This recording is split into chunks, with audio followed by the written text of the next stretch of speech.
کہکہوں سے ذرا پرے کے سامعین و ناظرین کو ہماری جانب سے السلام علیکم ورحمۃ اللہ وبرکاتہ۔ پھر سامعین، یوں تو امت مسلمہ ہر دور میں جب بھی کسی آزمائش کا شکار ہوئی، اللہ تعالیٰ نے اس کی سرخروئی کا انتظام بڑے آسان طریقے سے فرمایا۔ گزشتہ ادوار میں مسلمانان عالم پر سب سے زیادہ کٹھن دور 19ویں صدی کا تھا۔ اس دور میں جہاں ہر طرف کفر و الحاد اپنے پنجے گاڑے جا رہا تھا، جہاں ہر جانب مسلمانوں کی سلطنت سکڑے جا رہی تھی، اور وہیں پر مسلمانوں کی زبوں حالی بھی ماتم کنا تھی، اس اثناء میں خالق کائنات نے مسلمانان عالم پر بالعموم اور برصغیر پاک و ہند کے مسلمانوں پر بالخصوص نظر رحمت فرمائی، اور دو عظیم ہستیوں سے اس خطے کو نوازا جنہیں دنیا محمد علی جناح اور محمد اقبال کے نام سے جانتی تھی۔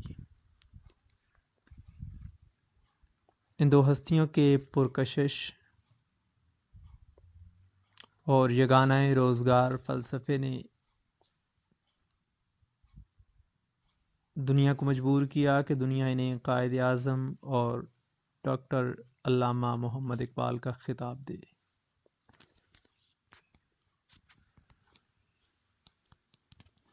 ہماری آج کی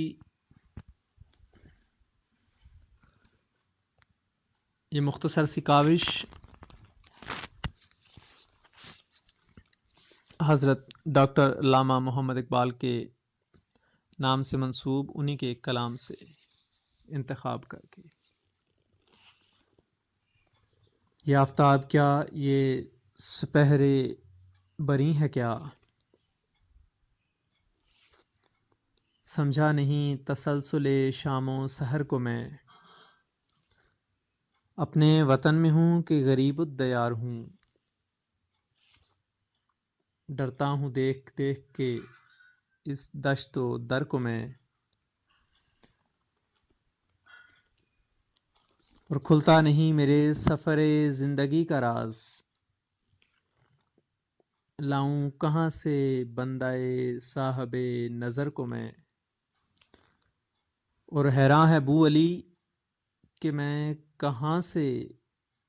آیا ہوں، رومی یہ سوچتا ہے کہ جاؤں کدھر کو میں،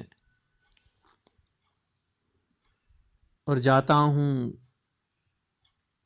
دور ہر ایک راہ روح کے ساتھ، پہچانتا نہیں ہوں ابھی راہبر کو میں، حیراں ہے بو علی کہ میں کہاں سے آیا ہوں، رومی یہ سوچتا ہے کہ جاؤں کدھر کو میں۔ اللہ تعالیٰ سے دعا ہے کہ اللہ اس عظیم ہستی کو کروٹ کروٹ راحتیں نصیب فرمائے، اور ہمیں ان کے فلسفے کو سمجھنے کی توفیق عطا فرمائے۔ وما علینا الا البلاغ۔